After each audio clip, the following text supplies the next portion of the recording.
that it's very complicated to write.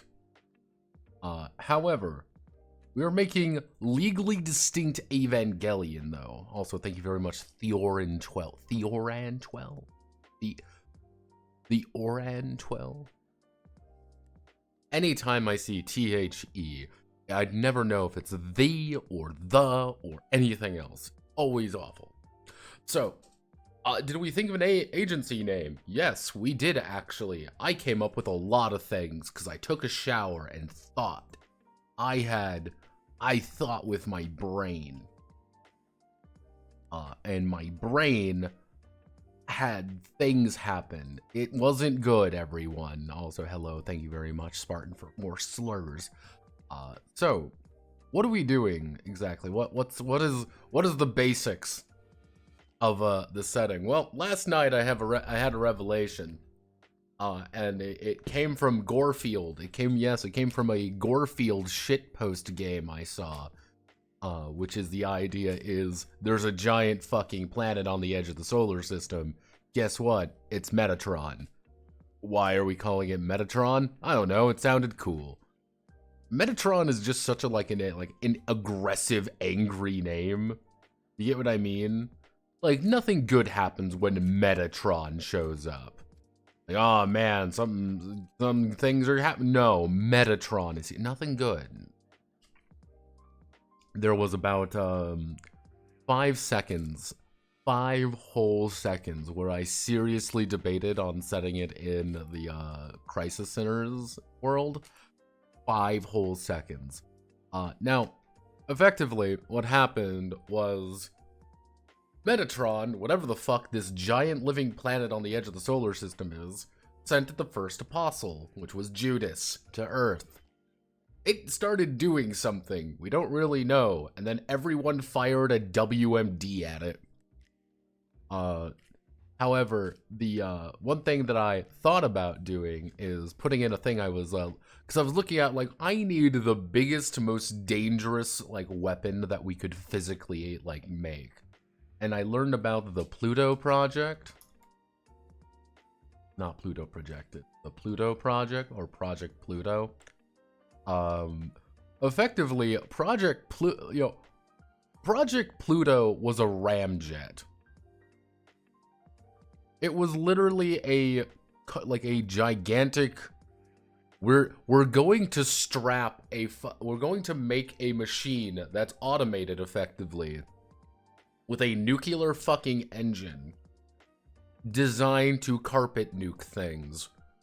By the way, if you shoot it down, it's gonna launch a fucking nuclear weapon by itself.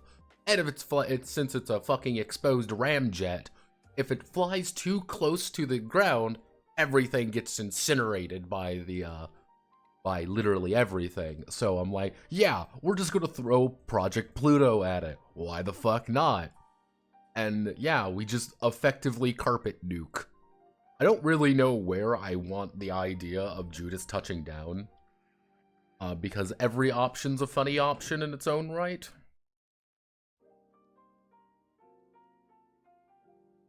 My mom's texting. Pretty much, but it's kind of the idea, like, this is Second Impact, effectively. Every single country in the world effectively attempts to defeat this gigantic alien invader. We're thinking like 40 meters tall. Like, we need to destroy this giant alien invader. Okay, conventional arms don't work. What do? Fire literally everything we have. Fire legitimately everything. And it's kind of the idea of whatever that area is gone. It's just not there anymore. It is a nuclear hellscape. However, we didn't kill Judas. That's the idea. And the entire reason we call it Judas is we effectively lobotomized this gigantic alien monster, and we retrofitted half of its brain into the Oracle system, which is our version of the Magi system, and the other half of it became Iscariots, otherwise known as Evangelions. Now, the thing with Evangelions is right here, we effectively need to hit 1. However, 0.5 plus 1 equals 1.5. this is bad. Effectively, you can't... If you put an adult pilot in there with a fully functional brain that's fully developed, they overload and effectively melt their brain from the inside out, and they suffer almost immediate brain death upon linking with it. So we get teenagers to do it, because they are literally underdeveloped teenagers, and whatever the fuck, this horrifying fucking homunculus, giant robot homunculus we made, actually, like, vibes with that. And everything else is just through that. Hey, teenagers can actually sync with the biomechanical horror homunculus we've made. This leads into the LCL, otherwise known as Lazarium Cooling Liquid. Hey, it's effectively artificial blood we make for it, because it's currently undergoing constant agonizing death over and over again as it's been lobotomized. That's kind of the idea. You are part of an organization called Aeon, A-E-O-N. Aeon is the only people with the Oracle system. That is why they are important. They are the only ones who have the Oracle. They are the only ones who are able to operate it. And you are the only ones with the Iscariots. Hey, by the way, the next apostle's coming. Have fun. Whoopsie doopsie. The next apostle's going to be landing any minute now. Everyone gear up. Get those fucking kids in there. Shinji, you'll have to pilot the robot, or Rajesh will have to pilot it. Like, we don't really know where the fuck these pilots are coming from. So it's like, yeah, alright, fuck it. We don't know. That's kind of like the basics of it. There's still some like little details I need to do. Like one of the bigger things is what I want to do is we have there's going to be like a number of conspiracies that are just there for the GM to use. It's not even going to be necessarily, oh, it's Sealy. No. The initial ones that I was thinking of was, one, the Illuminati.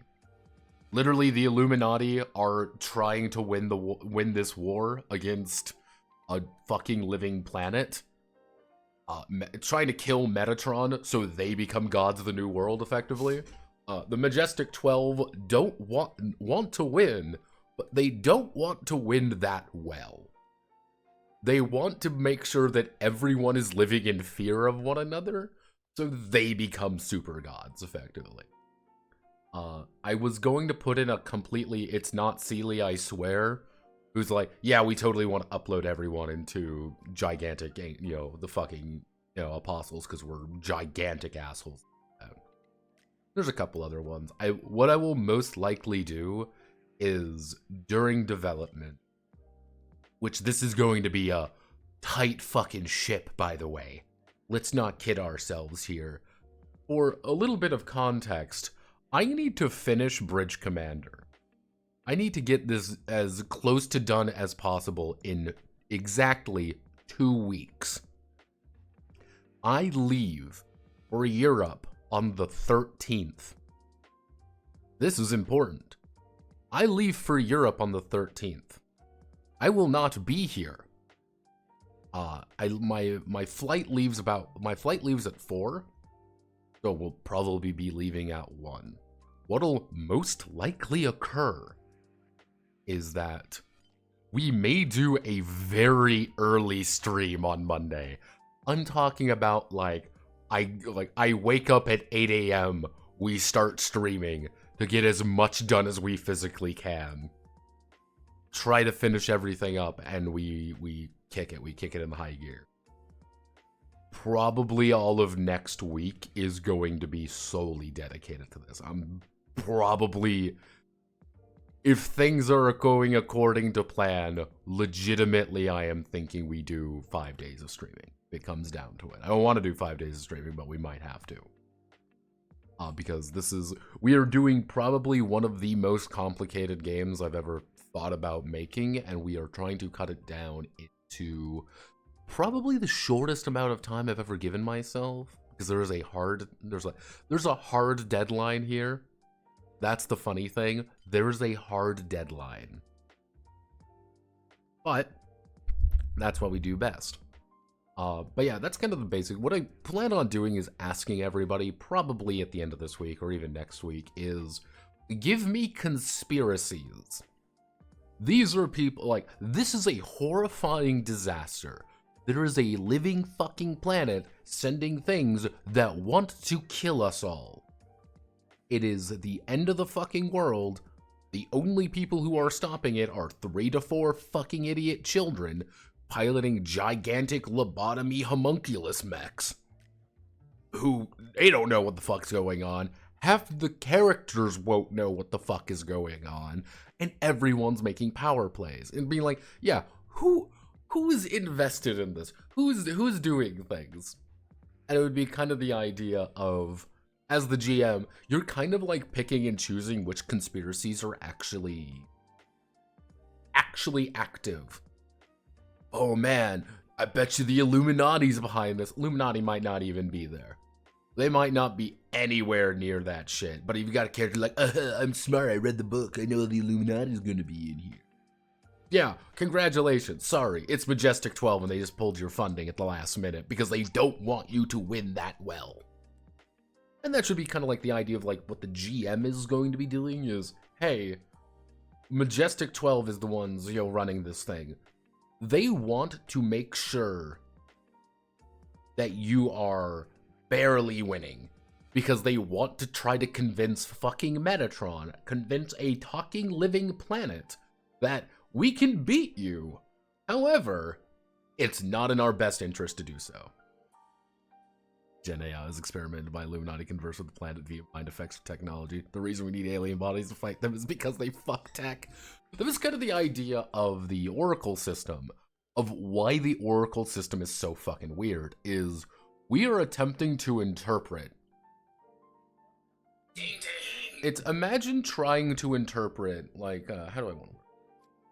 You know when they say that, like, oh, the human brain is like the...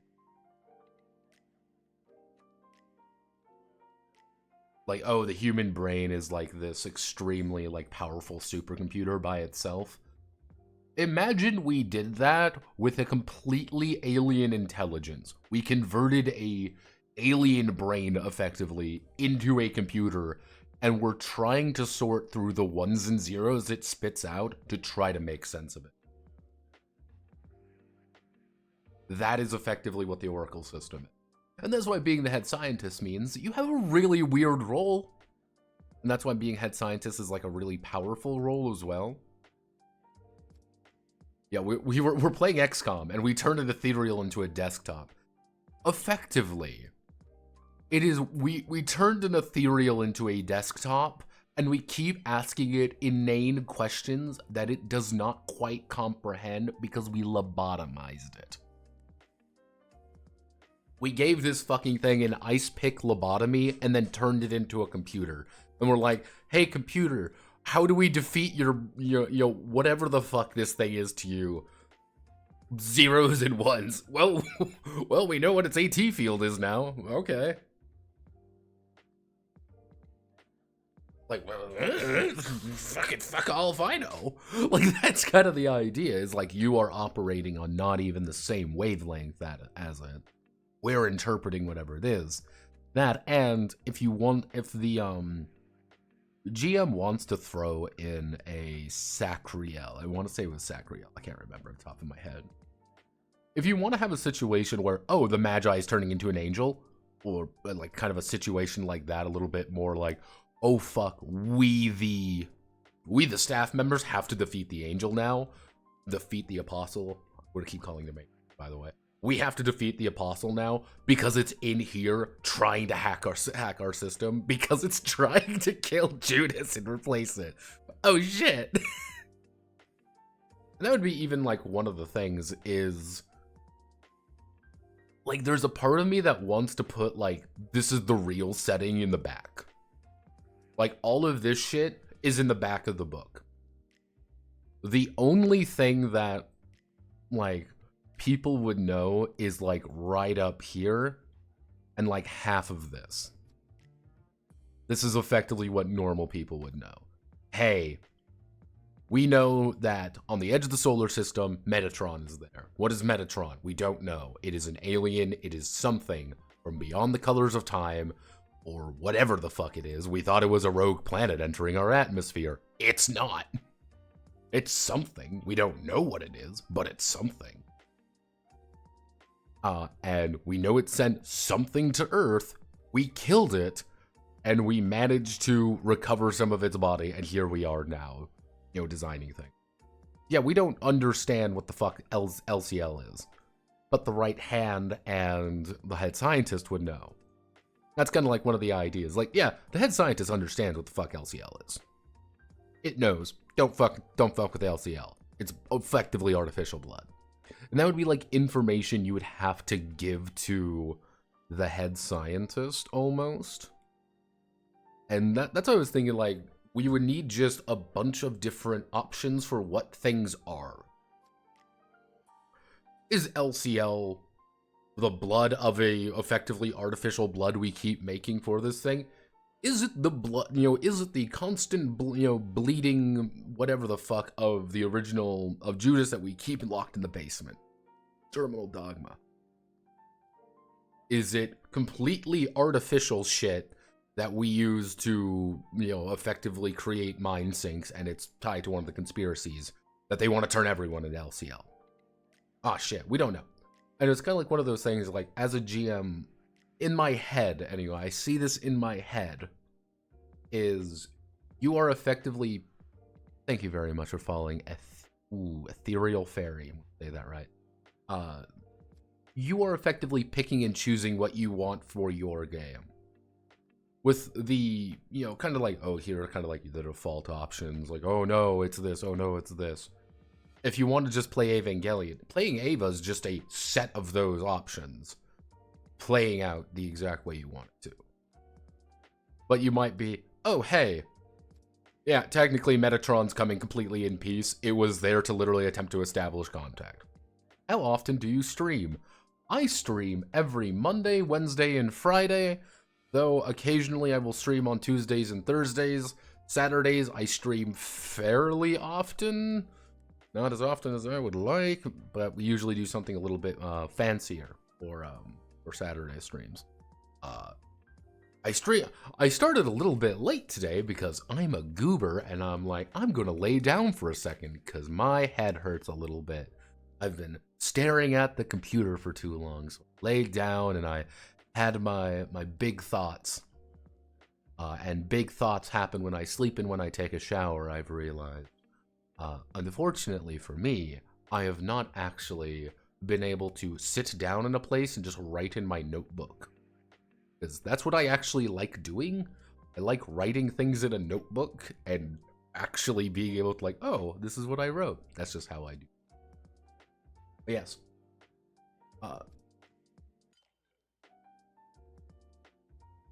Okay, everyone, we're gonna play a game.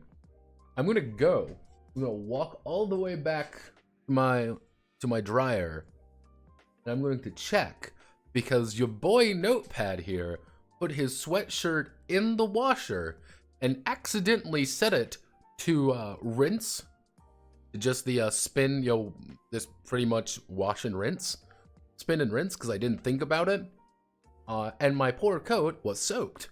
So now it's been in the dryer for nearly 3 hours on max heat, trying to make it stop being completely drenched. I'm going to check now, and we're going to see what happened to it. If you hear a scream of pain, understand, it didn't go well. What could possibly go wrong?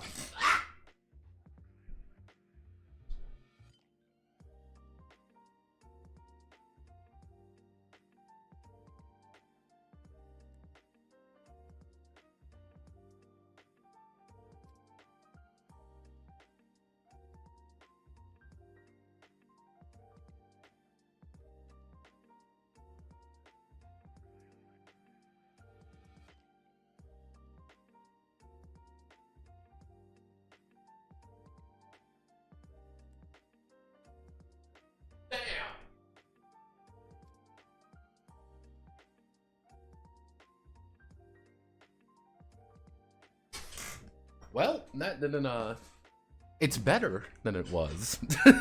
It's better. However, it is still wet. Welcome to my life, everyone. But, yeah, this is kind of the basic idea of the setting, kind of what I want to do with it. I did have my very long preface, which I do directly cite Nerve Bridge Simulator, which, for those who don't know what Nerve Bridge Simulator is, it's the thing that I have a deep affection for, which was actually a very large, reason this exists. Nope. Nerve Bridge Simulator. Welcome to Nerve Bridge Simulator. If I had it my way, here's the thing. If I had it my way, he's even deleted everything. Zam.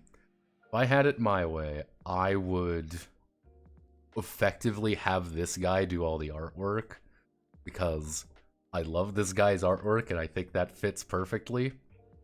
Oh god, David was... No, David was... Because this is what this guy was doing, effectively. This is effectively how I want... Hello, game. Hello, phone. My mom wants to text me today. I don't know why.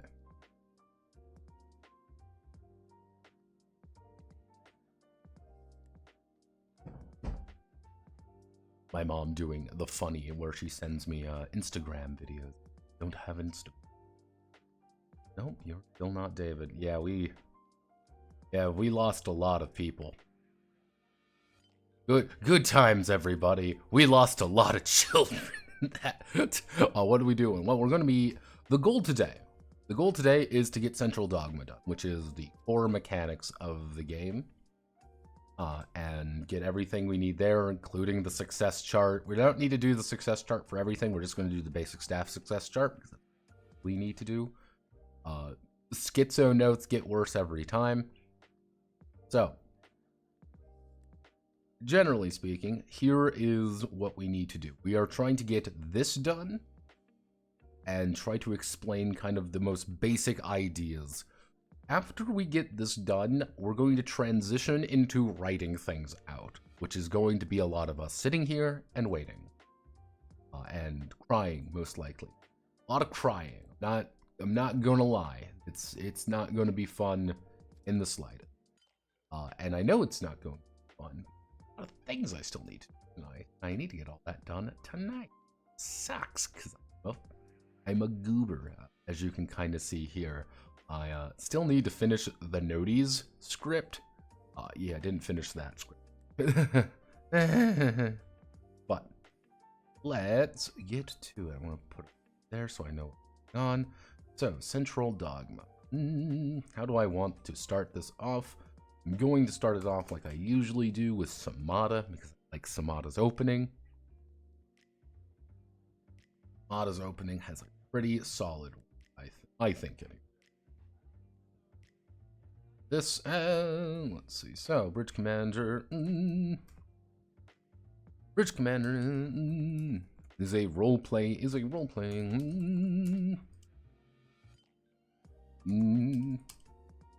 about the staff of Aeon, the last hope of humanity, has against the apostles of Metatron, apostles of Metatron, staff members, let's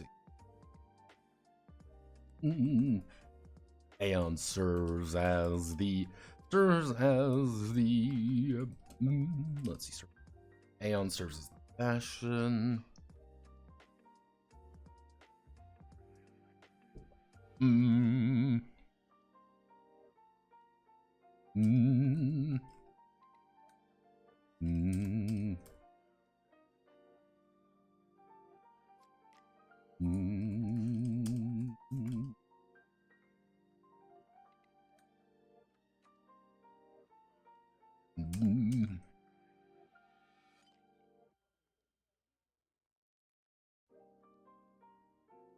Let's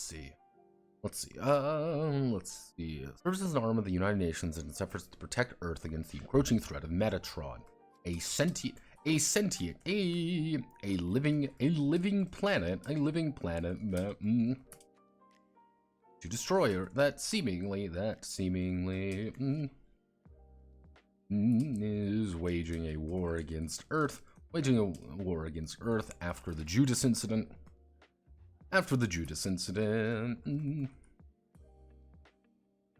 A living planet that seemingly is waging a war against Earth after the Judas incident and wiped out X. I still don't know what place we want to completely wipe out. Staff as a staff of Aeon.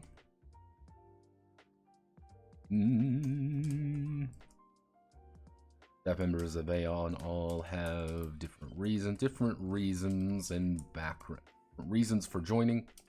All staff members of Aeon all have different reasons for joining, and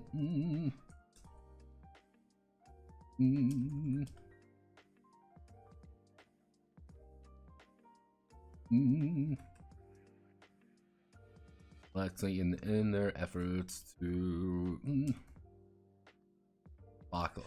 stop the apocalypse. Staff members of Aeon all have different reasons or backgrounds in their efforts to stop the apocalypse. Aeon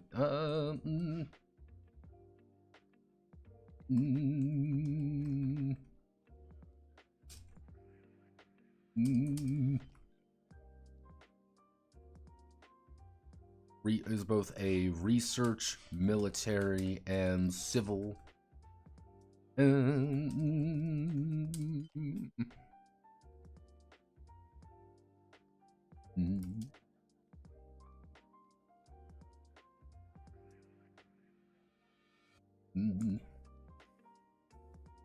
Being able to administer itself independently as well as have its own person as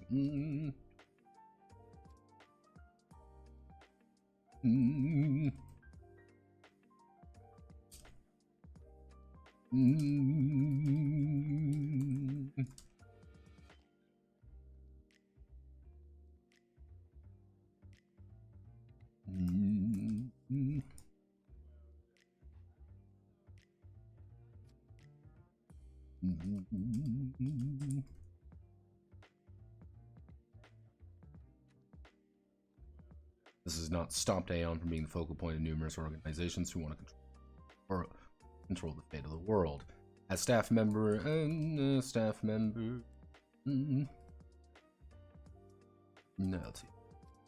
group of players, EL, will take the role of a number of staff members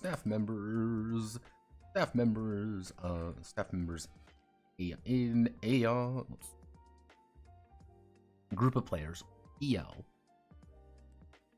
will take the role of a number of staff members in Aeon, acting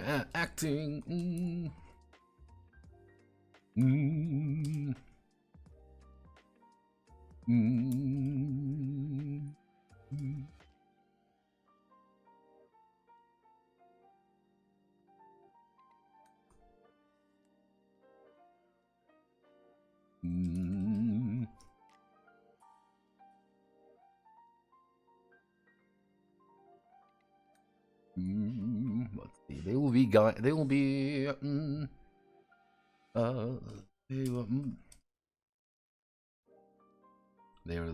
are the guardians and officers of the pilot.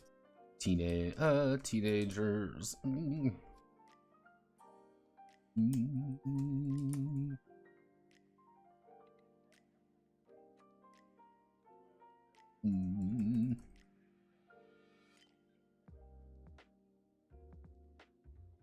Teenagers who have been specifically chosen for their aptitude in piloting the Iscariots.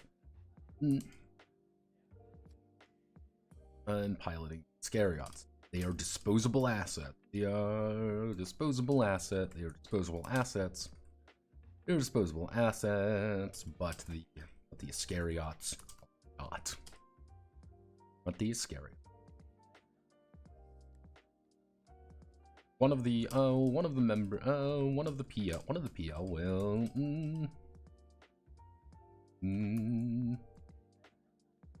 let's see, one of the PL will take on the responsibility of what is Gendo's title.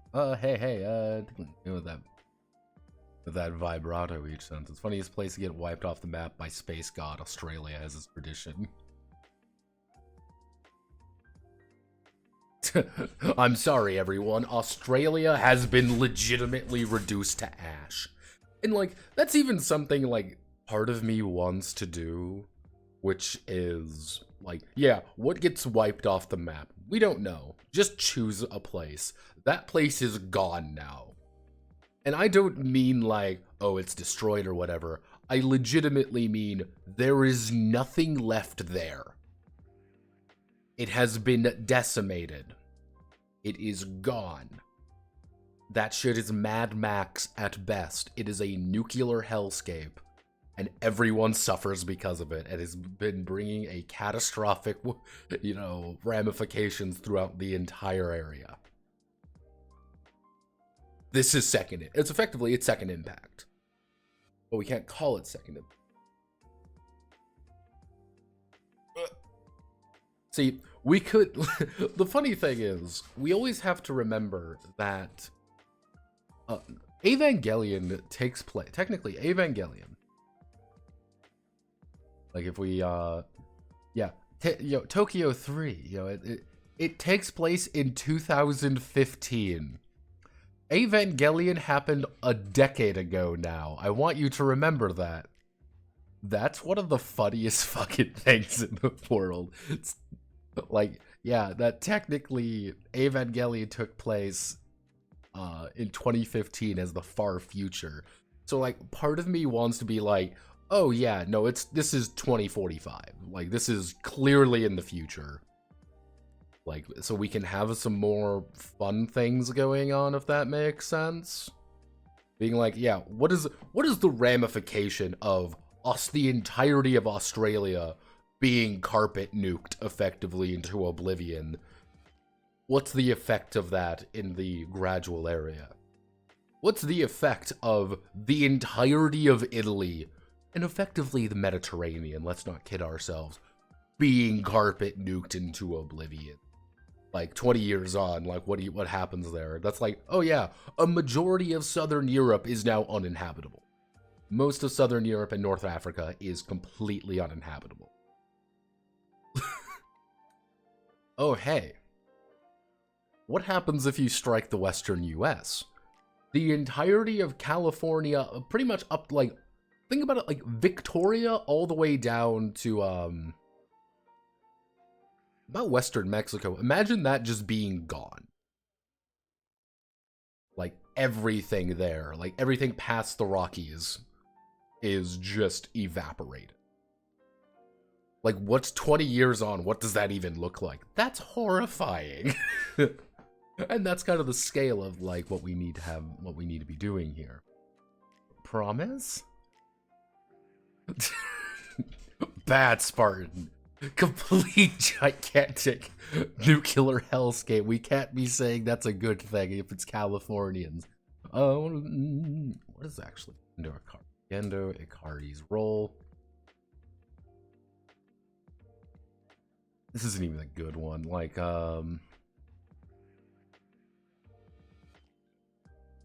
what is his exact...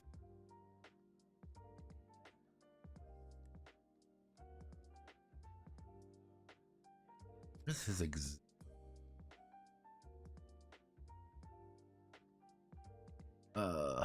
yeah, also remember, Gendo Ikari is 48 years old. Like, that's always something that always baffles me. I'm like, oh, he's relatively young, all things considering. I guess it would be commander, so I mean... What would we call the GM in this situation? Yeah, I mean, what would we call the GM? Initially, I would say commander. But commander is like...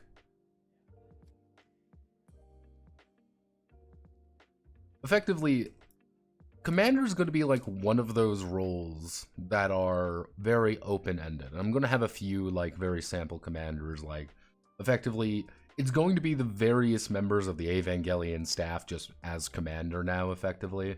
Like, oh, it's the, GM is Metatron. Yeah, you're just Metatron. Yeah, you see things. That would work, though. Oh yeah, you're the insane, like the insane reacher. Consummate professional, if you want to play someone like Masato and things like that. So, what would be the situation if Masato was in Gendo's position? Probably nothing good.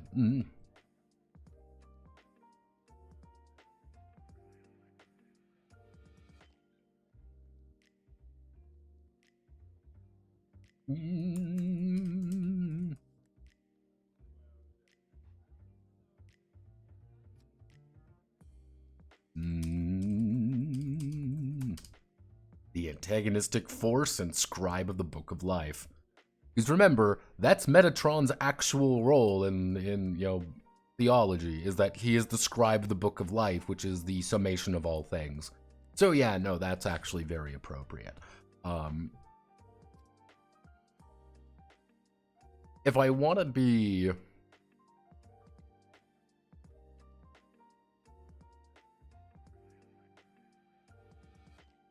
I want to be specific.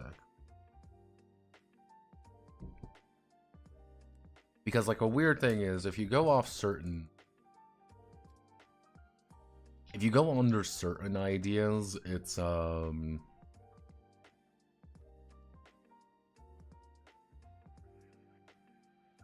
yeah, it's effectively Enoch. Yeah, Enoch turns into Metatron, but that's very, early Kabbalah stuff.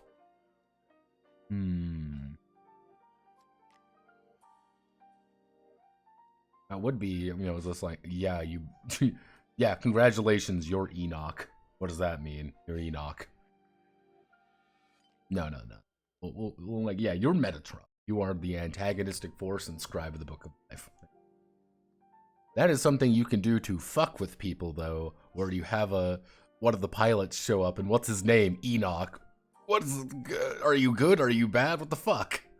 You aren't suspicious at all. Like, oh, uh-oh. What's your name, child? My name's Enoch. Oh no. See, that's gonna help people get the big lore in there. I mean, like, oh shit, and you had some kid named Enoch in there. Alternatively, you make it one of the manufactured ones, and that's infinitely funny. One of the people will take the responsibility. Metatron itself. Let's grab the Book 5.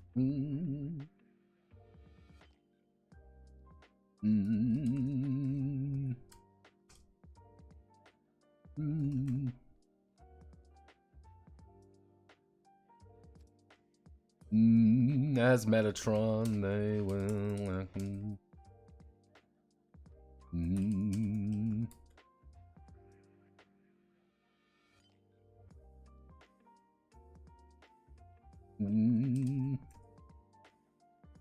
Outside of the staff member.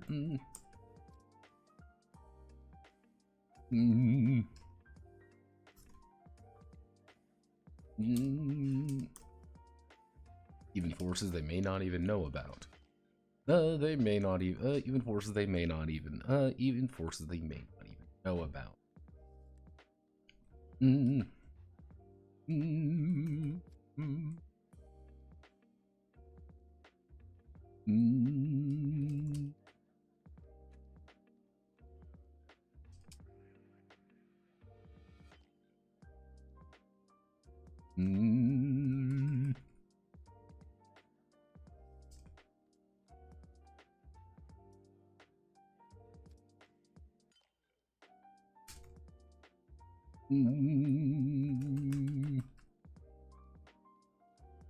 Let's see. Ultimately in the staff's hands if they emerge victorious, or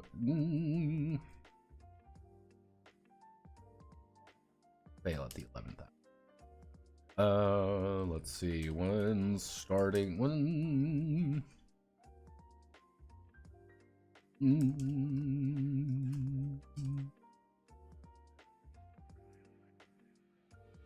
In their tenure at Aeon, when they begin their tenure at Aeon, E to the PL. E to the PL should have a number of D10s and D6s and D6s available. Arguably, 2 to 3, 2 to 3, 2 to 3 are preferred, but staff members are encouraged. Let's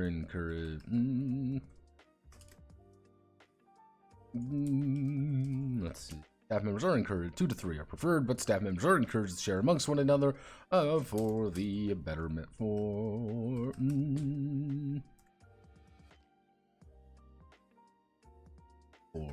a healthy work.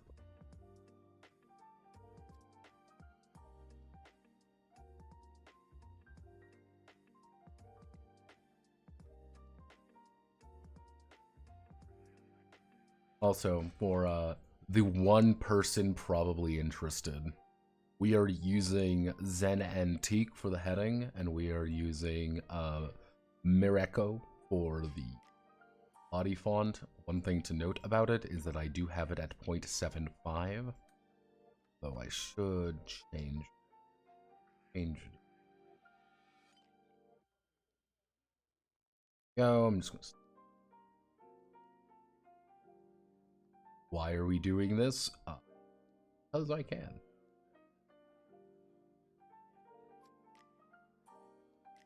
Command room. There we are. And then we are going to immediately start for rest. Okay.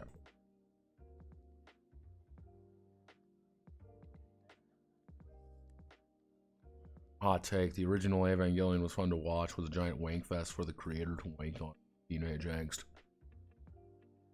Well, fun fact about that, Bobby. Ava, when you begin Ava, there's a very certain point Ava gets weird. Because it was originally supposed to be effectively his love letter to shit like Get a Robo and a bunch of old, like, Ultraman stuff, because he is a huge fan of all of that. He fucking loves Ultraman and loves Get a Robo and loves a lot of those old mecha shows, even Toku stuff. And then his mom died very unexpectedly, and then things got really weird. And it became a weird place for him to vent about it almost. That was kind of the weird thing with it. His mother died, and after his mom died, he got real... Imagine working on the... How do I want to... Imagine working on effectively your mega passion project that you're like, this is really cool and I want to make this. This is everything I love and I want to make it like 10 times weirder because I can do that. And then probably the most important person in your life just fucking dies mid-production. Yeah, things got weird with Ava. I give him credit. He powered on. And things got weird. Shinji kind of became, there's a reason I really like Shinji as a character. I love Shinji Ikari as a character. He's arguably my favorite character. I would say it's, I would say Shinji's my favorite character. Because he's a kid who is clearly out of his depth, but he realizes he's a very normal person. He's a normal kid under extreme duress. He doesn't want to be there, but he keeps going back. He keeps doing it. He gets in the robot eventually. And there's that time in the middle where he's actually very confident about things. He's doing his best in the face of effectively horrible things going on. But then people start dying. People start getting hurt. He has to kill his best friend, one of his best friends, effectively. Then more people start dying, and then, everything you're fighting for isn't real. Effectively, it's like all that mecha angst of those shows he really liked, taken up to 11, because the director was like, yeah, I am in the bleakest moment of my life right now. Uh, this is just a, like, this is the bleakest moment of my life. Fuck. And then he got over it because he is a functional adult. And then he realized, hey, wait a second, Evangelion makes $8 gorillion, and that's why we have a Evangelion McDonald's commercial now. Which is also the reason why rebuilds are the way they are. The rebuild series is fucking weird. Because it's effectively like, we want to make Evangelion, but I'm not in a depression spiral. I want to be fucking weird.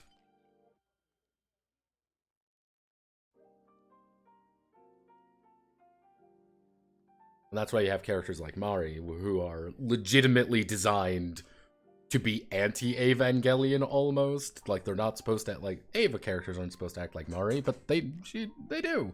Because Mari's an Eva character. So let's see, how do we want to do? So, do we add in, we can add heading to, and what we would do is,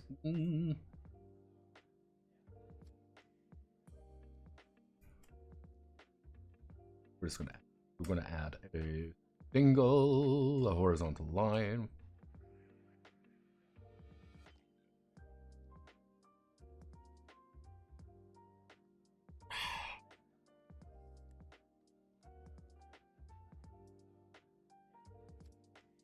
Okay, so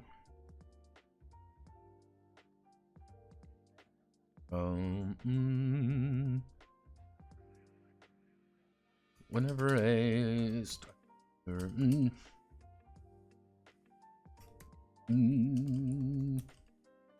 let's see, whenever staff member performs an action with a chance of failure, they will they'll be making a check. Staff members will roll a 1d10 and add any additional modifiers they have from their skills. Let's see, any additional modifiers from they have from their skills or the skills of the situation. After which they will consult the first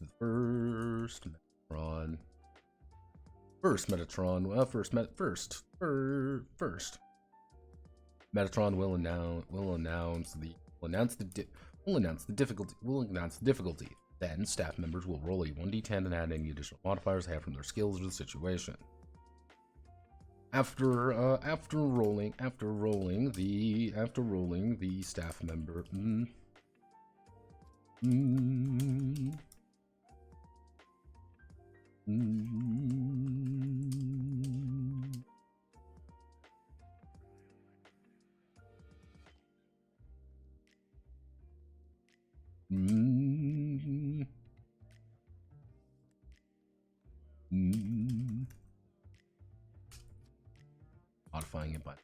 modifying it by the check.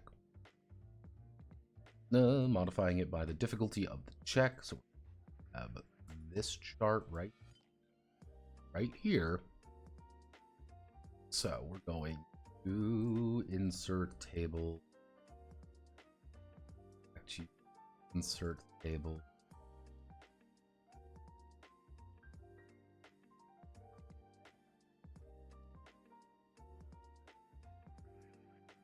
And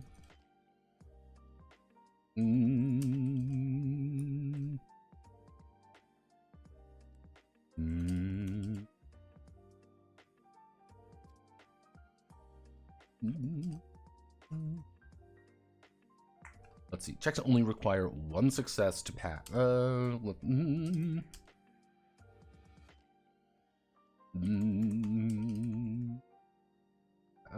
Result in better outcome.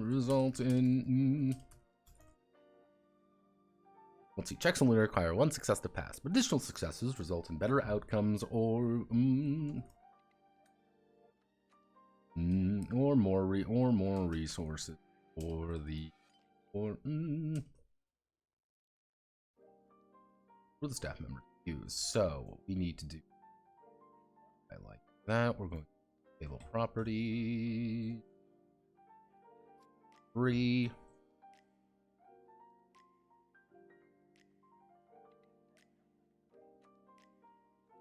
Select.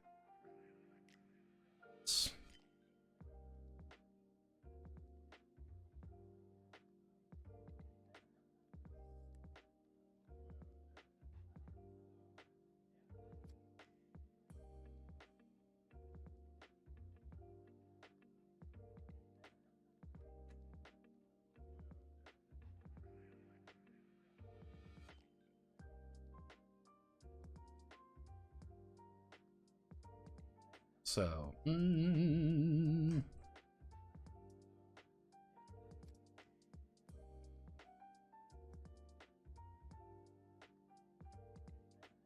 okay, value 2.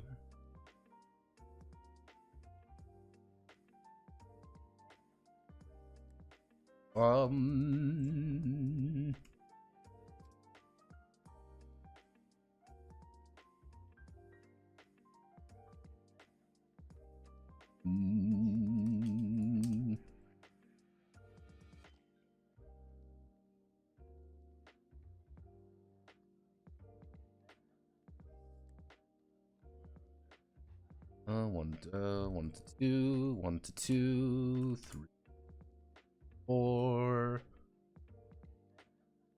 2. Easier, but we're just going to type this in as of now because 10, 13, 13, 5. There's probably 14, 20, 17 to 27 successes, and then 21 to 25 is 8, 6 to 26, 30 is 9, 31 to 5 is 10, 36 40 is 11, 41 to 50 is 12, and 60 to 60, and then 61 plus is worth 14. You might be thinking, how the fuck do you, with 1d10 plus modifiers, how the fuck do you get up to 60 plus? Not easily, let's just say that. So we're to life here. We're going to get that. We're going to do additional successes, but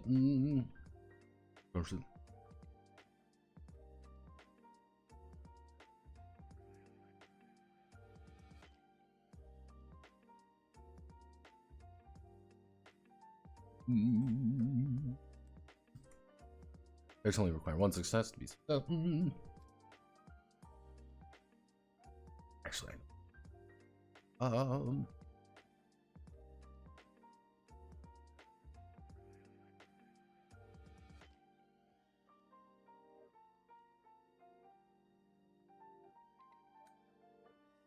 7.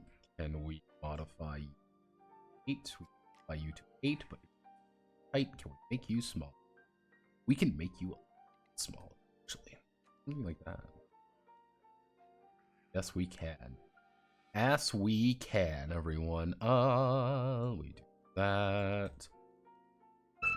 03, I'm getting a phone call. Why am I getting a phone call? How does this keep happening to me?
hello. Let's see, can you play a pilot or are they NPCs? They are NPCs. Every pilot is, the GM will effectively randomly generate a number of pilots, and they are your pilots. Do the players care about them? Do they not? We don't know, because all you see are all the players are going to see with their pilots are, these are their, effectively, like, combat stats. You aren't going to see anything else about them. You kind of have to piece that together. You're learning, hey, Shinji panics if he's in a combat situation. Oh, hey, this, Rajesh, I've been seeing a lot of recently, it's a problem. Hey, Rajesh over here gets really aggro anytime he is in combat, but he's also a dumbass and will get into fights he can't win. Oh no. Our random horrifying homunculus girl we've created in a vat in the back room. Turns out she just shuts down every now and again. She just emotionally just clocks out. Why? We don't know. That's not very good though. Do not berserk, Shinji. Do not berserk. Shinji, no. 21 month streak. Welcome. Sorry, Dodo. You're here forever. Woo! Sorry, everyone. You're all stuck here with me. Abby, want to say? So this is going to be difficulty, success modifier,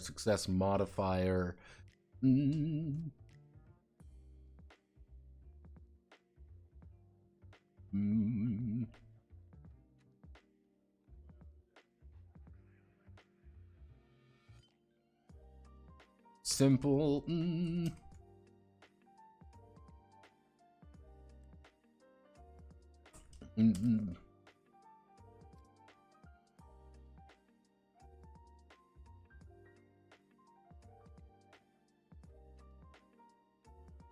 Only under catastrophic circumstances will it fail. Like, has a little chance of failure.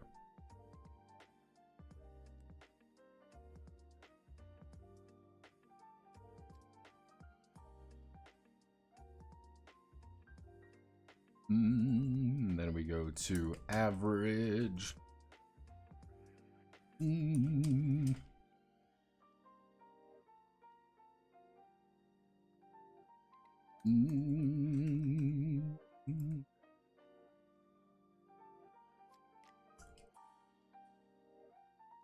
Functional adult with training will have no problem. Difficult, -1.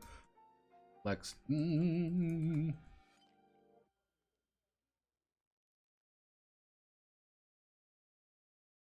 Music, please. Let's keep going.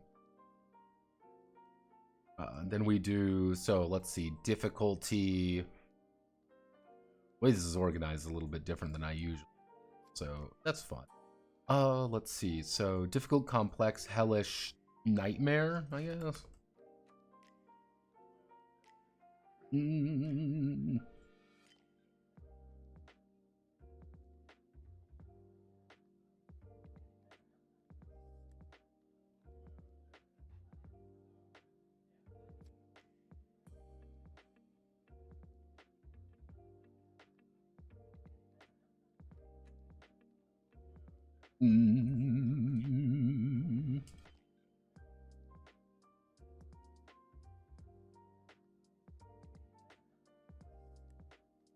See, trained professionals often needed for. Let's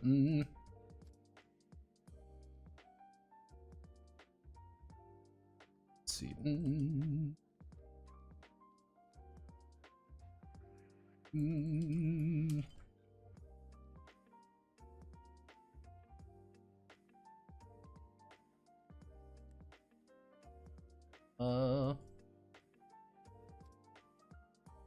2d6. No, staff members are 2d6. They are d10. For rolling, staff member will consult this. So.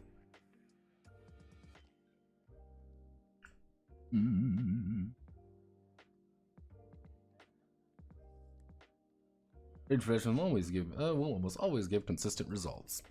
Unless we do 2, 4, 8.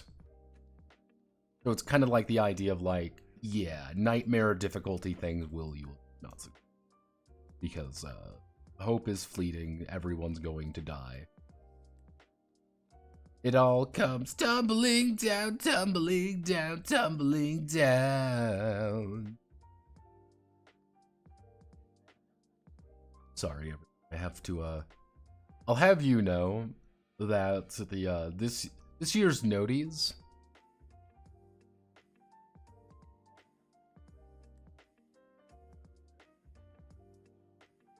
should be.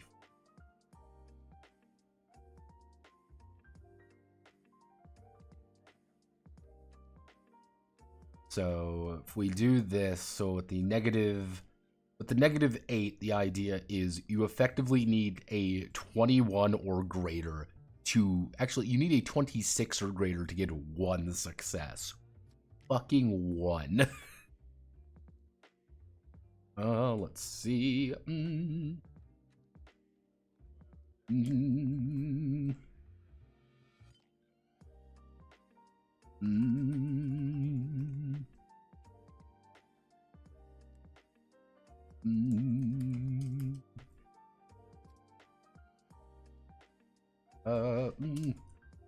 What would be a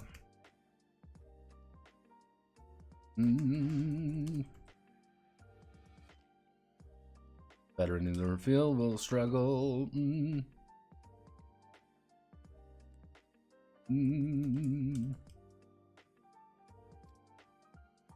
Veteran in the field will struggle. Hope is fleeting and eccentric.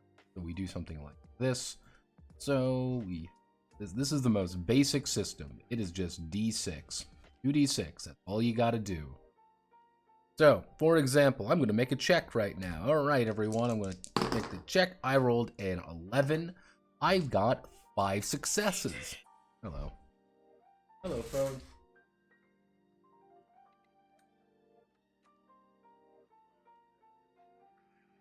Okay, give me 1.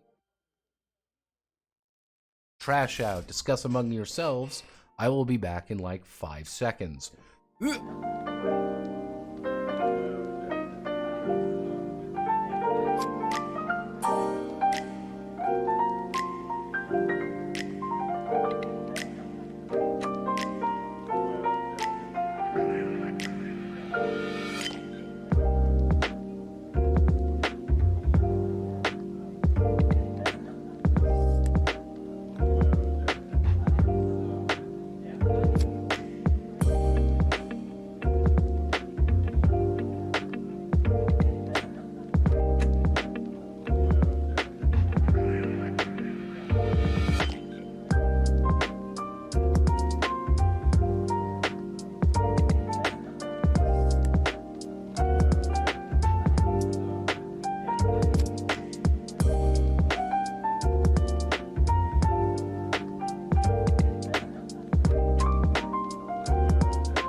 Spartan.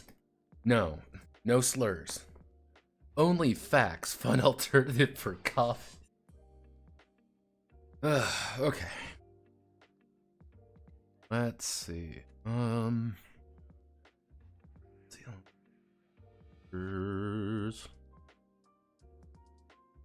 if I roll 2d6, I got a 7.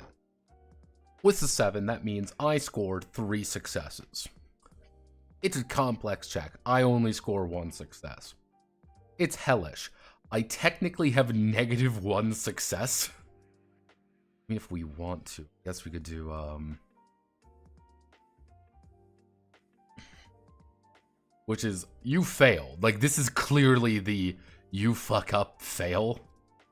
Like, the negatives are, you fail. How badly do you fail? Okay, so...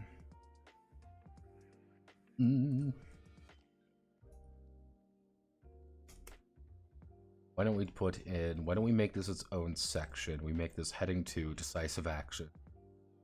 So we do central dogma, hey, this is war, hey, we put this here. Then we put in...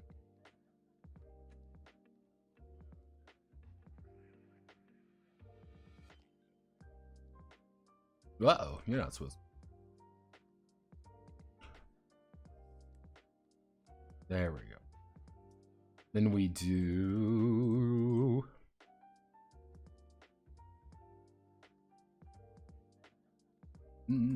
Actually, make you heading 3, which is...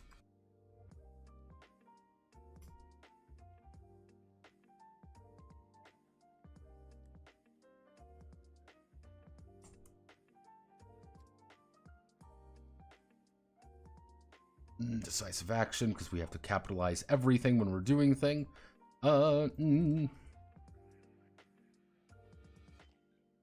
Results, we do this.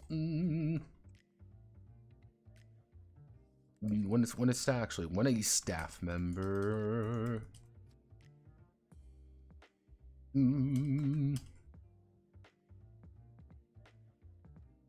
Let's see, when a staff member rolls a 6-6, they are they have scored a actually critical result. They've scored a critical result. Critical result. Have roll a 6-6 or a 1-1. Scored a critical result. Staff members with a 6-6 have a critical success. They will take the dice again and roll again, adding the two results together. For example, rolling a 6-6, and then a 5-5 means that the staff member has scored a 22. Has scored a 22. 12 plus 10. Has scored a 22. However, alternatively,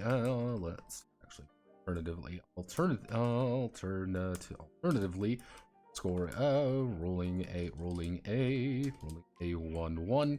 Rolling a 1-1 is a critical failure. Critical fumble. Fumble failure. I guess we'll go with failure. Alternatively, rolling a 1-1 is a critical failure. Rolling is a critical failure. They will take the dice again. And roll them. Roll them. At this point, they will subtract the result. They will subtract the result from their. Let's see. At this point, they will subtract the result from their. Let's see, from their current. Let's see, subtract the result from their current result. For example, rolling a 1-1. And a 5 means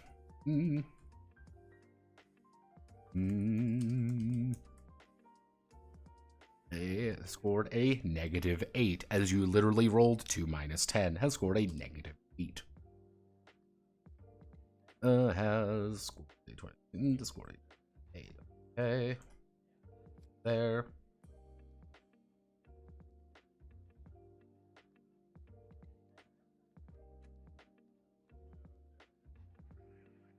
Heading to base there. Yes. So we do this. So, let's see. During a critical, if I can fucking spell, during a critical success, the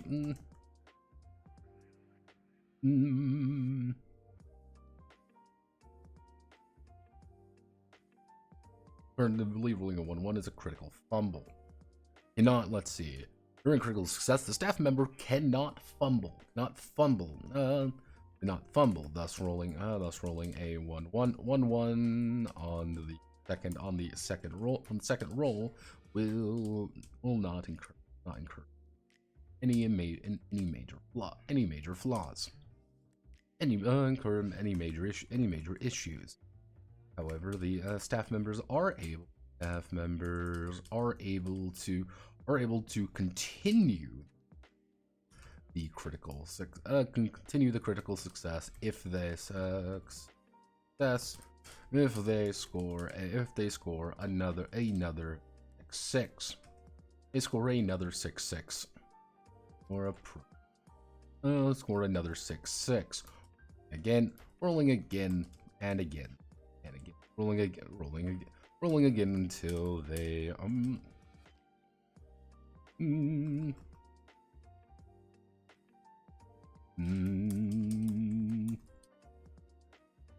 rolling in until they no longer have a critical success.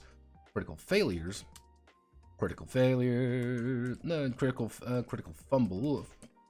will continue to deteriorate. The result. Let's see. Will continue to deteriorate the result if a 1-1 or 6-6 is rolled. Failures are far harder to recover from than keeping the success going. Now, this is kind of the idea, is like, hey, these are how do you get critical results. Cool, this is. So, what's the lore thus far? Lore is extremely weird, Ava, possibly inspired by a fucking Gorefield shitpost game that I saw, and I was inspired by. Welcome to Aeon. You are the last best hope for humanity. Also, by the way, we also lobotomized an apostle alien god and turned it into a computer. Everything has gone wrong from there.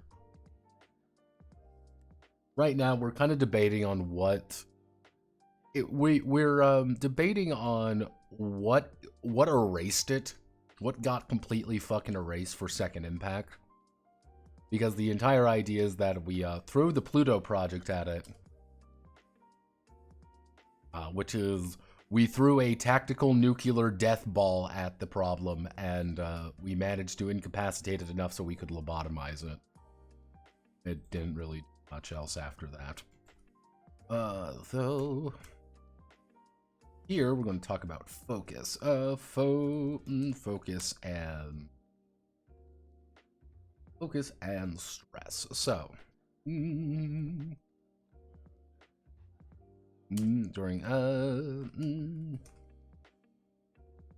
certain events and situations will cause a staff member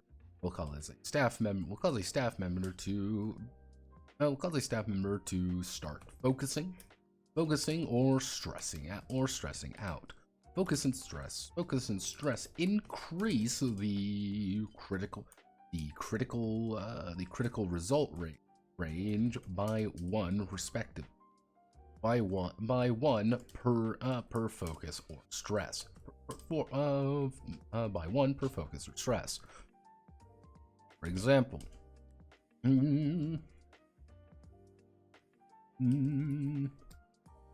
stress 3. They will critically fumble if they roll a 1-1. They roll a 1-1 if they roll a 1-1 2 3. If they roll a 2-2, if they roll a 2-5 instead of just 2. If they roll a 2-5, they roll a 2-5. If that same staff member has focus 3, they will have a critical success range of, let's see, would be 12, 11, 10, 9 of 9 to 12.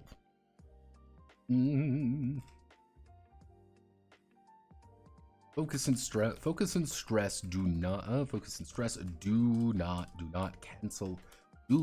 cancel one another out until they meet. Upon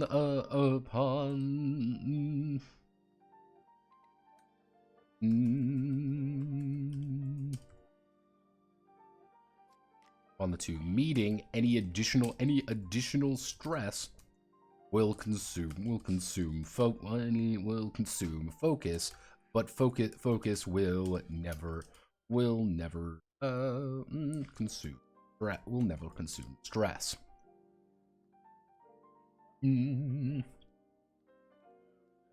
It's kind of the idea that if you have, let's say, for example, if we're a pilot, it's one, if we're a staff member, 1, 2, 3, 4,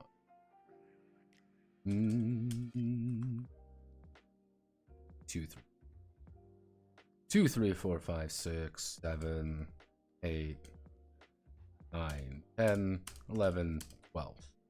So if we're stressed, let's say we have stress, like 3, like 1, 2, 3. Anything beyond this point, these are all fails. We have, if we look here, we have focus 3. Anything after this point is good. We are focused versus we are stressed. All right, cool. However, if we end up a situation like you put everything like dead center, for example, that's a pretty good idea for it. Like we're both focused and we're both stressed here. Any additional stress will start eating the focus. Your focus goes down a lot faster. Alternatively, if you want to fix your focus, you want to get more focus, you gotta get rid of the stress and then build focus. That's kind of the problem with it, is you start stressing out a lot easier than you get focus, but focus lets you get the big results. So you want to get focus, so you have to end up clearing out stress, which is difficult. So how do you clear stress faster? Well, fun part, isn't it? You start thinking, but how do you cope? On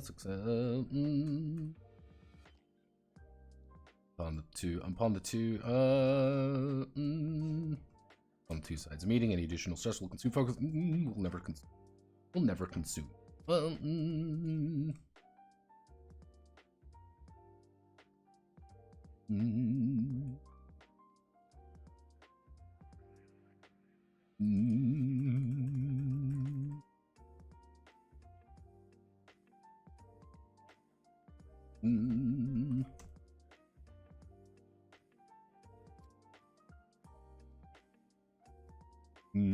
Let's see.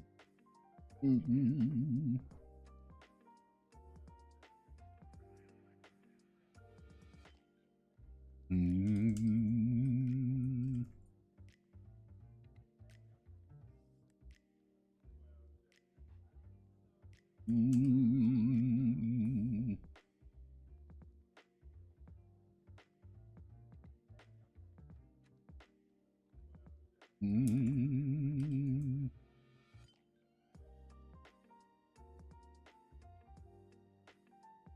Mm.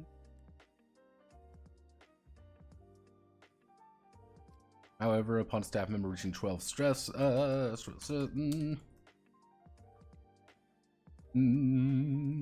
suffer a breakdown. Let's see, upon a staff member reaching 12 stress, they suffer a breakdown and are unable to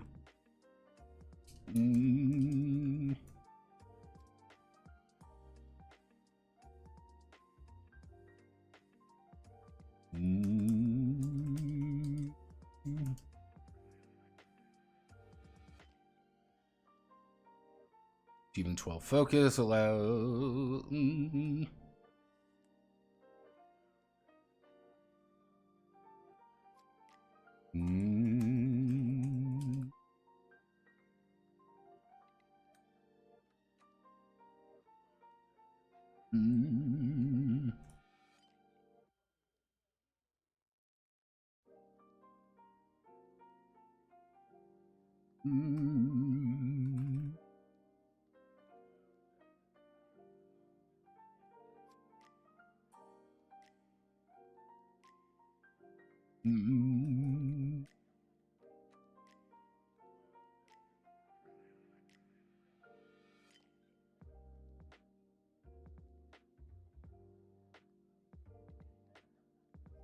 What would happen if you achieve, like, absolute focus, though?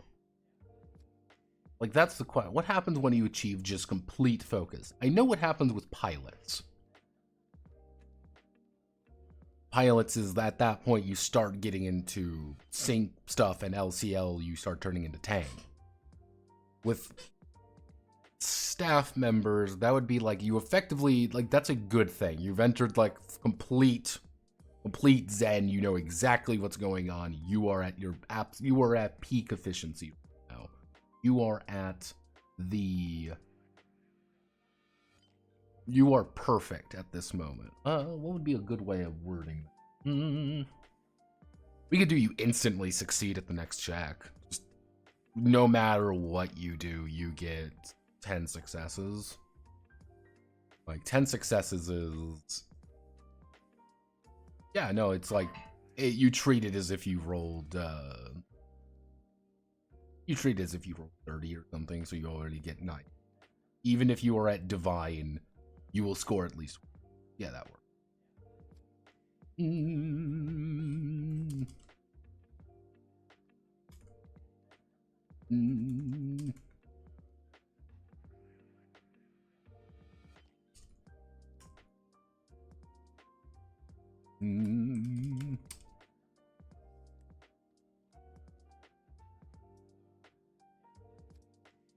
Assumed to have rolled 30.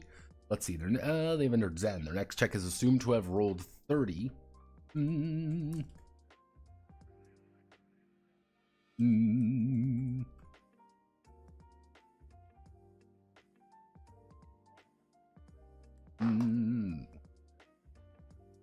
Effectively, once you enter Zen, you cannot actually fail any checks. Even at the highest difficulty, you cannot fail that. Unless there is some extreme bullshit going on, or you are, like, bleeding to death. And even then, you're like, even in, like, the most desperate situations, like, you can still do something.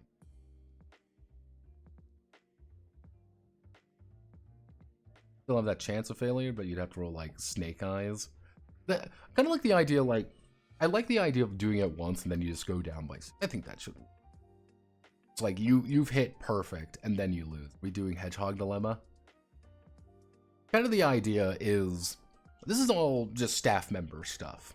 Staff members are, you know, pretty easy to understand. Like, okay, you know, just keep your shit together and we'll all... Keep your shit together and we'll all, you know, make it out. You know, worst case scenario, you overstress and you break down. Breakdowns are not good. Sometimes you'll have a mental breakdown at home. You get home, you sit there for a second, and then you just fucking clock out. You're like, I cannot do this anymore. I'm not doing it. Fuck it. Worst time to stress out is in the middle of an attack by an apostle, where it's like, oh, hey, legitimately, you know, oh, hey, head scientist, what's going on? Oh, she's having a mental breakdown. Can somebody help her, please? Oh, shit. Okay, so we've got that. Decisive action, so critical results, and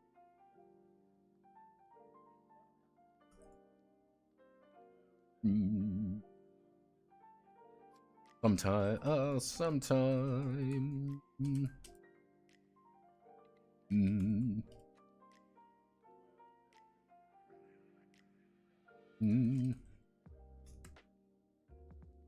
Against another person or even staff member, even another staff member. When this occurs, both will make a check with the appropriate modifiers. Whoever scores the most amount of success, with the appropriate modifiers. Both will take their role. Both will take their role, and the highest, and the let's see. Both will check their successes. Successes, and the loser will subtract their successes from the victor to determine, and the loser will subtract their successes from the victor to determine the final number of successes. Final number of successes. That, for example,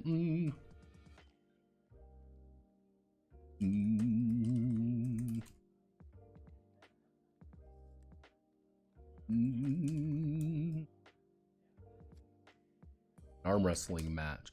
One scores 4 successes, and the other score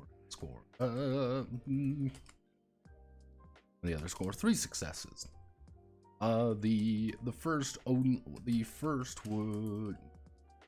be victorious with a single success. And a hard fought victory. If they had 8 successes. If they had 8 successes, the had 8 successes.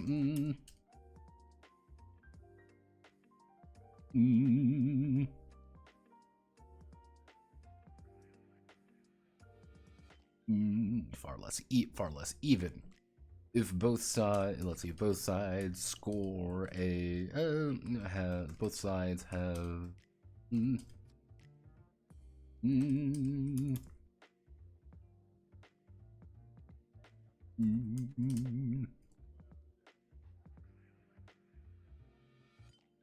the highest set of modify. Let's see, whoever has the highest set of modifiers. So if you have a +10 and you use a +8, that means that the guy with +10 won. Whoever's the highest set of modifiers, equal. If both are also equal, whoever PL have priority.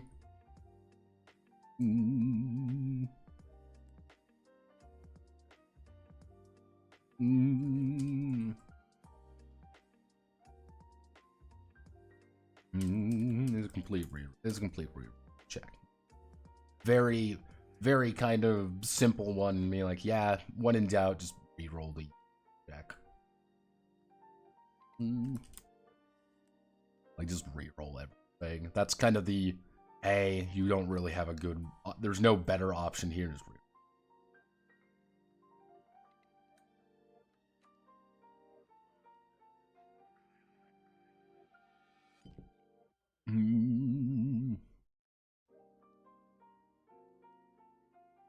okay, so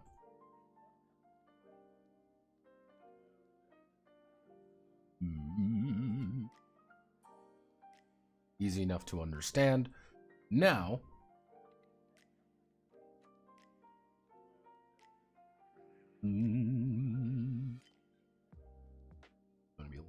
goofy, silly one, play, which is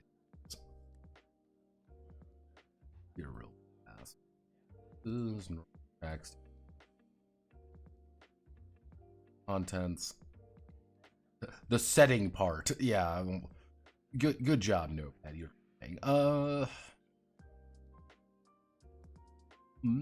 central dogma.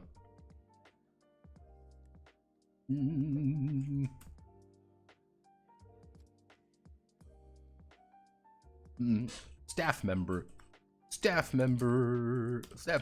are adults. Let's see, staff members are adults.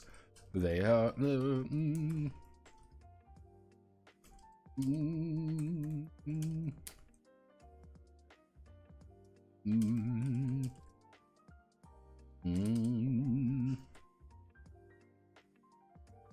as well as perform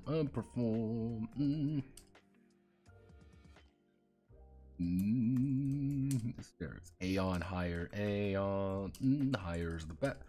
Aeon hires those with talent and skills. Let's see. Aeon hires those with talent and skills, no matter the background.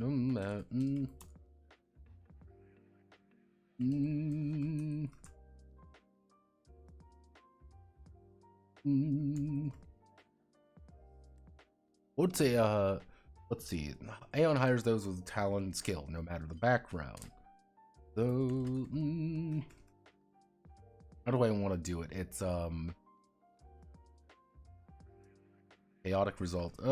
Chaotic performance is looked down upon in favor of reliable, trained, and competent professionals. Pilots are none of these things. The average pilot is 14 years old. Let's see, the average pilot is 14 years old. Emotionally charged, and often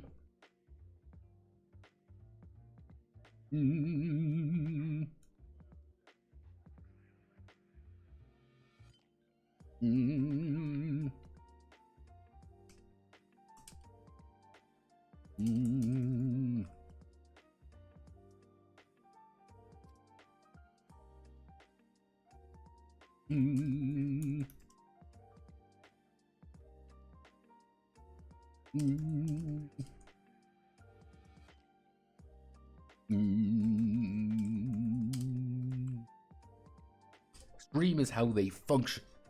Extreme is what Aeon needs to win.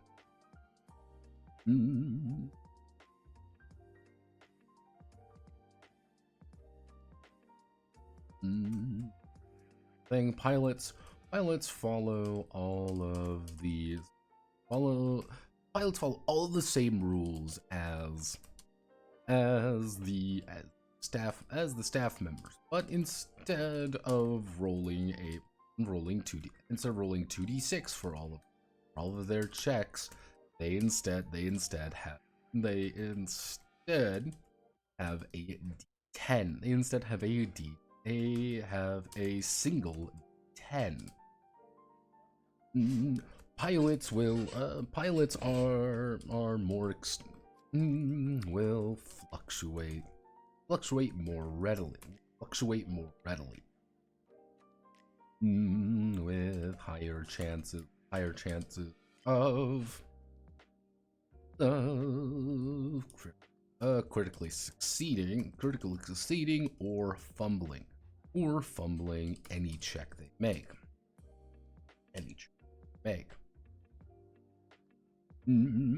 Even their focus and stress are reduced to account for this. They break down easier, but enter Zen far quicker.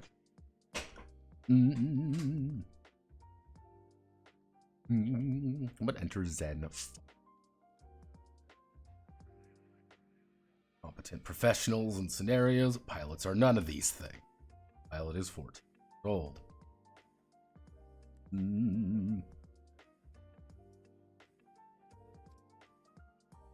I should bump the font at like one step. What if I bump the font up to? We bump the font up. What about 10 point? 10.5. 10.5 does fit. Okay, here's what we're gonna do.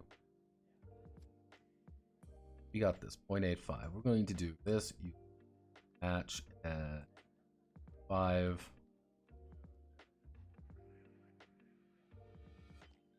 This.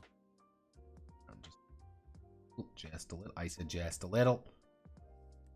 To extend you down just a little, just like that. A little bit more.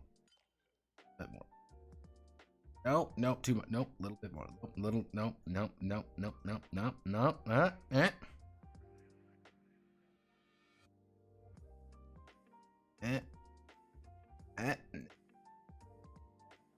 Grumble, grumble. There we go. Pose checks, pilot action, but enters Zen far quicker. Even their focus and stress are reduced to account that this only requiring 10 to break down or enter Zen. Or enter Zen. One of the let's see. The final unique thing about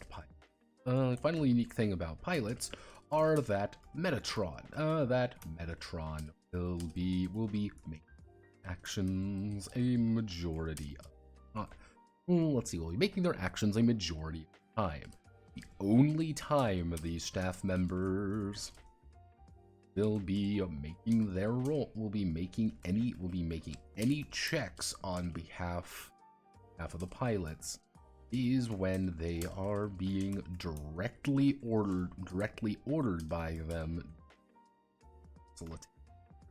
during an apostle attack. Pilots do not act rationally. Do not act rationally. They're emotional.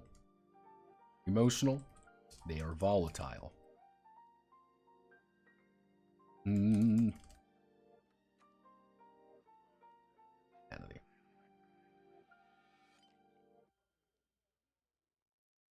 It's just, that's the little thing. You will, like, you don't roll for them. It's just like anytime you want to roll for the pilots, Metatron, the GM, will be rolling. It's just a little thing. It's a extremely tiny detail. But what I'm hoping is that that gives you, kind of the GM, and you, the player, a little bit of the idea of like, we really don't have control of them unless we are directly telling them what to do in a very specific situation that they may not listen to. They may not. You may give them an order and be like, I don't like you. Fuck you. You know, fuck you, Mom. I don't have to listen to you. I'm too busy winning this fight. Being like, you're going to get killed. Please don't do this. Uh-oh. Shinji, what are you doing? Oh no, Shinji, you've doomed us all because you're a fucking idiot. Yeah, Shinji ran away. See, it's, God, I'm gonna have to bring this up because, I keep bringing this up because it's very funny.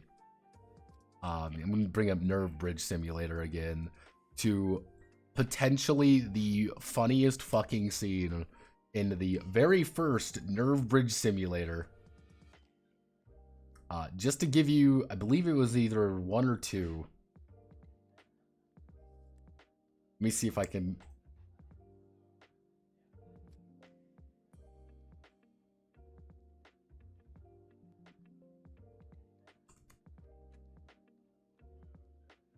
Let me see if we can find... yes. Right here. Fucking David. Literally, his Ava goes down. He ejects and he just runs. He just runs away, literally on foot, because David's a dumbass. This is the kind of shit that I want to have happen. I want players to look at this and being like, are you fucking with me? Did this little shit get out of the fucking mech and run away? Fuck.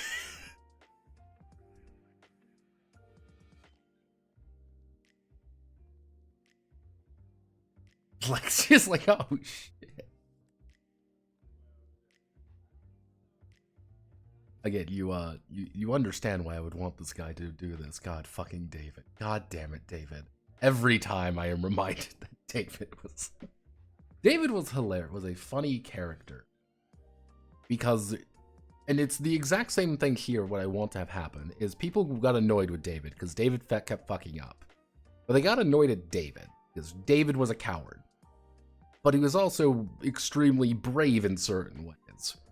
And some people looked at him one way, other people looked at him differently, and it was very interesting. That's something I want to try to get across with this. Okay, so if we take a second and just where we are right now in our private Idaho kind of thing, our own private Idaho. We're at Central Dogma. We've understood how to play the game now. I get how to play the game, you get how to play the game. We all understand how to play now. This is the easy part. Now we get to the hard part. What do we really need to do? Let's just think right now. What needs to go on? First things first, we need staff member, I think. Okay, so basic idea. We're just going to run through basic ideas here. Staff member creation. I think that's going to be our first introduction. First thing we need to do, how do we make a staff member? All right. And this means we need to do life path. The life path system. Fuck. So, easy enough to understand. Then we are going to need to, I guess it would be, I wouldn't call it terminal dogma. It would be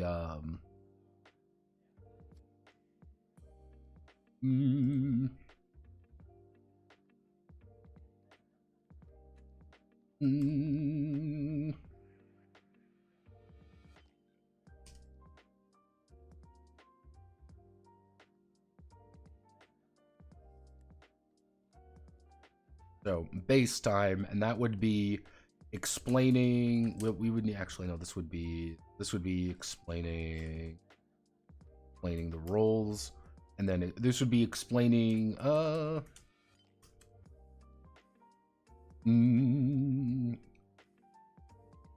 explaining the different sections of Aeon. Easy enough to understand. So we understand what's going on inside of Aeon.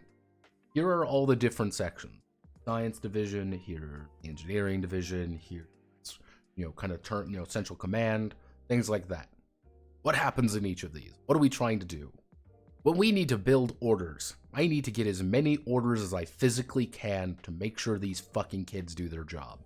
How do we get orders? We're going to go to central command. We're going to start handing out orders for people. That is what we need. Easy. Okay. Base time, we need to have, I guess what we should have is, I guess we should have a scene system. Having a scene. That's kind of the basic idea. Base time, basic idea of Aeon, what's going on. Do we explain staff?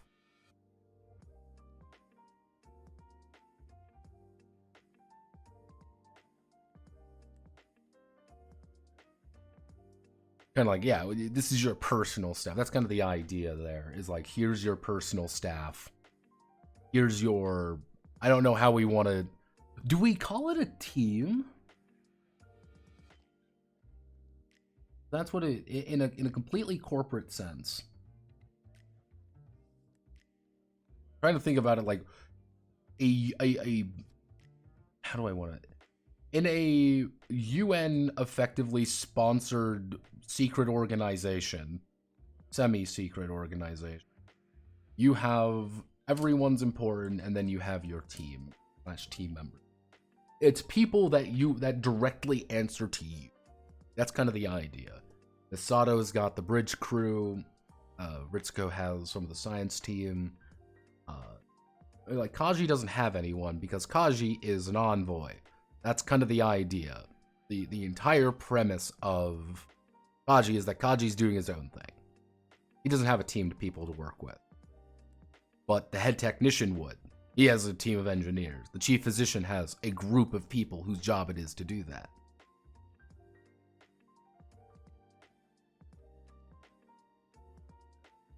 Okay. Task force, team /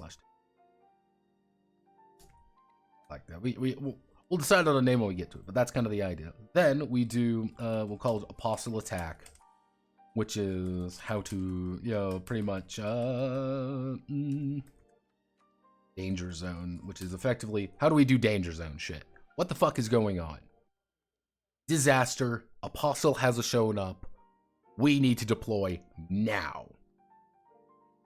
I'm still not 100% sure how I want to do the combat exactly. Currently, it's either going to be a zone-based map, or it's going to be a hex map. Both of them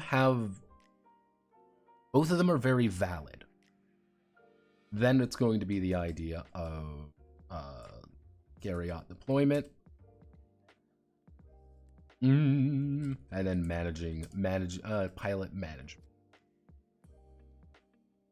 How do we manage the pilots? What are we trying to do? How are the pilots acting? Why are they doing these things? Now, at the end of the day, all a pilot's going to be doing is like, are you in range? Yes. Can you fire? Yes. I am going to roll my die, and I rolled a 3 with my +5 fucking +5 that. Okay, I deal that much, something like that. Kind of a couple ways of doing that. I guess we can do deterministic damage with the idea of like stuff. We'll have to call it something different with like AT. Then we go into the Apostle Attack, and that would be, I think, it for like the forward facing. You get players to read. Players need to read all of this stuff. That's what players need to read. However, as a GM, it's pilot that you would be doing. How do we make pilots? Which is just the pseudo life path system, and action chart creation. The action chart creation shouldn't be too difficult, but it's just there. What would be some other things for the GM to really worry about? I guess we'd have to worry about apostle creation, obvious. Have any set apostles. The thing is, we can make them pretty open-ended. Like, at the end of the day, the only thing we really need to worry about when it comes to apostles. How strong are they? What are they actually doing to attack? Most of their attacks are going to be extremely lethal. What's their AT field? How much do we need to actually punch through to win? And how durable are they? But the thing is, all of them are going to have gimmicks. That's going to be kind of the thing with apostle creation we need to make work. Is, hey, let me see the Ava 8.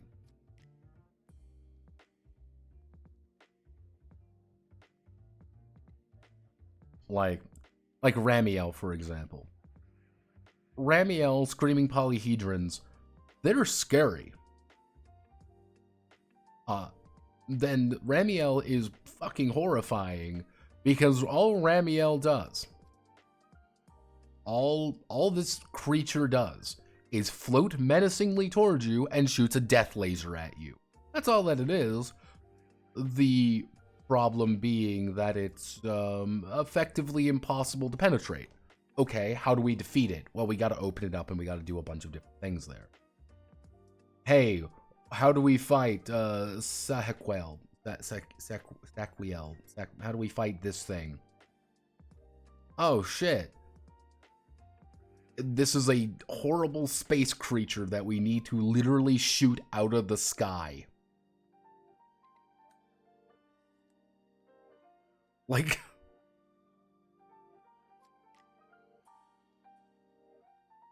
yeah, it's like, oh, we need to, we need to kill it that way. But then you get things that are a little bit more bizarre. A little bit more diggity wonk. Hey, this is an aquatic fucking being. This is, how do we fight it? How do we fight an angel in the water? Things get a lot more complicated all of a sudden, and that's kind of the idea. Like, you can have the exact same angel used 3 times, but the situation changes for each of them, and how they actually do it. Hey, congratulations, you're just in the water now. You can't get actual supplies down there. Oh shit, this thing is infecting our systems. What do we do? Hey, you're fucking with our sight lines. So it's like, I don't think apostle creation is going to be too difficult. I think the problem with apostle creation is going to be, how do you make them work properly? I think we can do that. Let's see, apostle creation. What else does the GM really need? I guess we would also be, I'm just going to call this the conspiracies, commanders, and situation. Kind of the, and I'm going to talk to every, this is going to be something I'm going to probably send out on Wednesday just to make sure we have time for it. I'm going to send this out and I'm going to say, hey, give me conspiracies.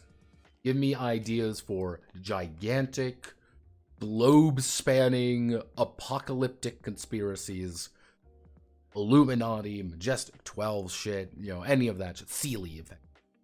I want to have multiple Sealies. That the GM could be, they're here, they're not. What's going on? The commander is also going to be, here's a few set commanders that you can use. But if you want to make your own, that's all you really need to worry about. Commanders never roll because they're commanders. That's the entire thing. They all have their own thing. They're doing it their own way. Actually, I guess we would be explaining different sections.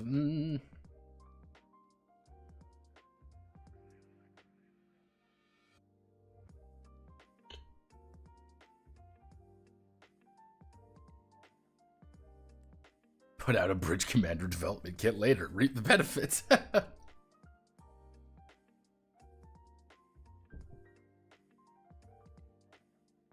I think this is everything. I think this is everything we need to make this.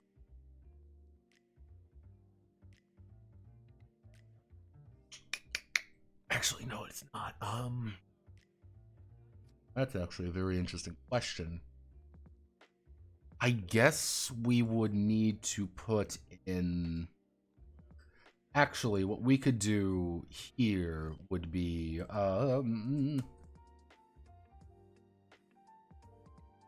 designing the Iscariots. So it's kind of the idea that during base time, we are sitting around, we are doing kind of all the gearing up for the end of days kind of sections.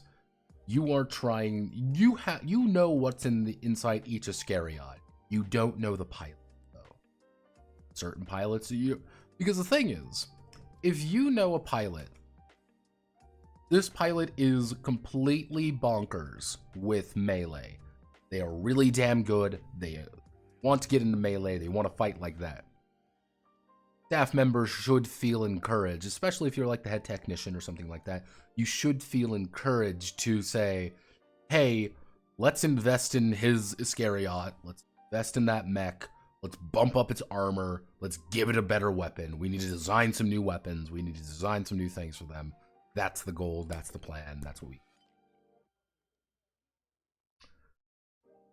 You know what?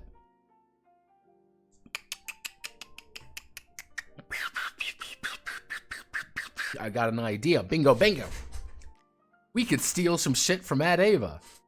Because in Adeptus Evangelion, I want to say 3, but it might be 2.5. They have the research trees, which is like, oh, hey, we're literally designing weapons in different categories and you can invest in different researches. So I guess you can do something like that where you can dump your budget, which is, hey, we want to dump our budget into research to get these new tech so we can build this new tech for our cool Iscariots, and maybe find out why our pilots are keep having mental breakdowns and or replace the dead pilots we have to worry about. Uh-oh, pilot's dead, what do? We replace him, and that's money. And that should be one of those things where it's like you have that very, very impersonal way of looking at things. You kind of have that domineering perspective being like, oh yeah, no, fucking, we've got a fucking kid here who just died. We need to get a new one. We need to get a new child to actually fight for us. Shit. All right. I think we're doing pretty good. We are going to, it's going to be a tough one. I'm going to say this right now. This is going to be a tight development cycle. But I think we can do it. I'm going to probably have to get a lot of people. I'm going to throw it to people for this one. Give me conspiracies. Give me random people and things. Just people to help you, or people that are working against you. It's your Kajis, effectively. People who may or may not be there. Okay. Okay. Alright. I could do this. Pilot's dead, hose him down, do some repairs, and send him a new one. Effectively. And that should be your way of looking at things. However, what it would almost be is during that first time is, hey, we need to give these pilots a place to fucking live. Hey, Masato, you're taking care of Shinji and Asuka. That's your job now. And like, as a bridge commander, you're going to start learning more about them. If they live with you, you're going to learn a lot more about them. You're going to learn who they are, why they are the way they are. And you're going to look at it and be like, man, this kid I care about this kid. I want to make sure that he lives because I've invested time and effort into learning about him. And I've built up a lot of trust with him that he's going to listen to my fucking orders. Which is good. What is that player's perspective when that pilot gets mulched? Versus, I don't give a shit about this pilot, he sucks, he's dead, who cares, we can buy a new one. Those are two very different perspectives and two very different problems to deal with. I think that's interesting. I think we can make that work. It'll be a pain in the ass, but do it. Oh boy. People are sending me. Nope, I found something that may ruin your night. Well, what is it? You're gonna show it to me, or you're gonna be like, oh, I can't show it to you. I'm being sneaky, being a sneaky little man.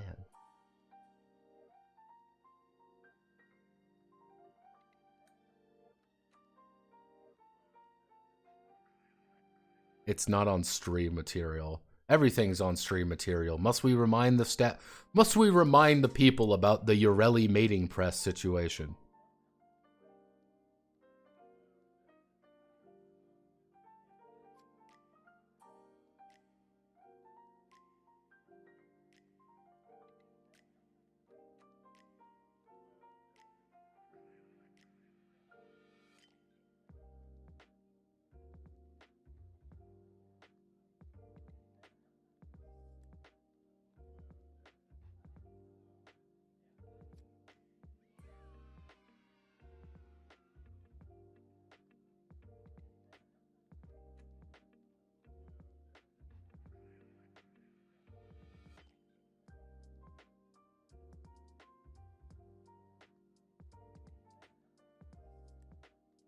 They're writing rape material again for PBTA. They're writing rape material, everyone. How does this keep happening?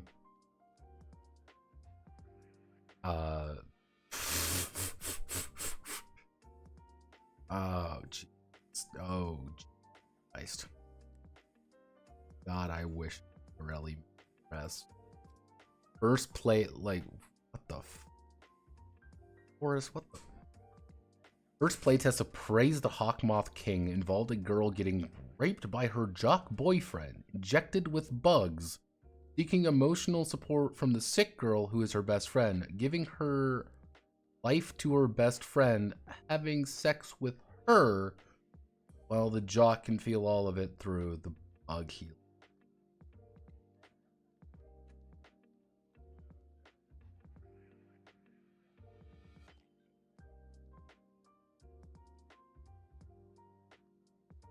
Raise the Hawkmoth. Fine. Raise the Hawkmoth.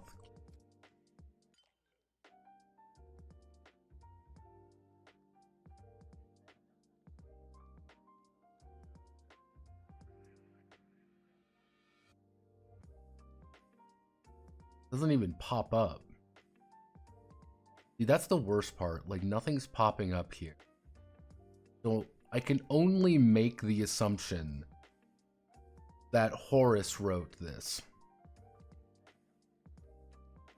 I want all of you to know that I believe that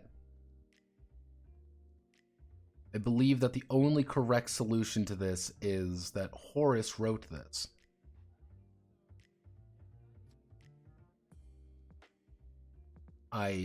This is pretty bad, everyone, but he did send me a blue sky thing, so let's click on it. What's the worst that could happen?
Well, everyone, I hope you all have one for us here.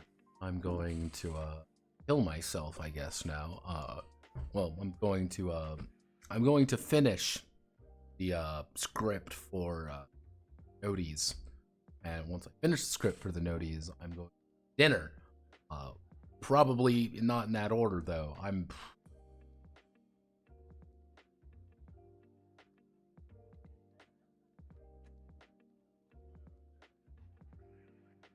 Fun fact, do you know that the most popular faction for women who play 40k is Tyranids.